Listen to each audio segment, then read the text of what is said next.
ஹதீஸ் 1294.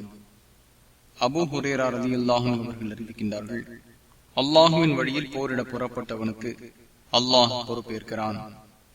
என் வழியில் தியாகம் செய்வதும், என் மீது நம்பிக்கை கொண்டிருப்பதும், என் தூதர்களை உண்மைப்படுத்தி இருப்பதுமே தவிர அவரை புறப்பட செய்யவில்லை. எனவே நான் அவரை சொர்க்கத்தில் நுழைய செய்யவோ அல்லது போரில் கிட்டிய பொருட்களுடன் அவரை அவருடைய இடத்திற்கே, அதாவது வீட்டிற்கே திருப்பி அனுப்புவது என் மீதுள்ள கடமையாகும் என்று அல்லாஹ் கூறுவதாக நபி ஸல்லல்லாஹு அலைஹி வஸல்லம் அவர்கள் கூறினார்கள்.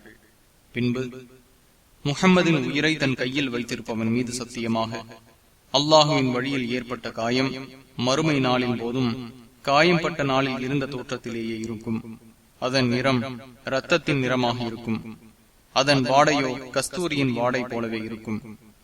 முஹம்மதின் உயிரை தன் கையில் வைத்திருப்பவன் மீது சத்தியமாக, முஸ்லிம்களுக்கு சிரமமாக இருக்கும் என நான் அஞ்சவில்லை என்றால், அல்லாஹுவின் வழியில் போரிட செல்லும் அணியில் சேராமல் எப்போதும் இருக்க மாட்டேன்.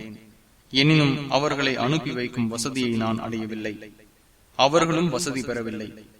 என்னை விடுத்து அவர்கள் வராமல் இருப்பது அவர்களுக்கு துயரத்தை ஏற்படுத்தும். முஹம்மதின் உயிரை தன் கையில் வைத்திருப்பவன் மீது சத்தியமாக, அல்லாஹுவின் வழியில் நான் போரிட்டுக் கொல்லப்படவும், மீண்டும் போரிட்டுக் கொல்லப்படவும், மீண்டும் போரிட்டுக் கொல்லப்படவும் தான் விரும்புகிறேன் என்று நபி ஸல்லல்லாஹு அலைஹி வஸல்லம் அவர்கள் கூறினார்கள். முஸ்லிம் 1876.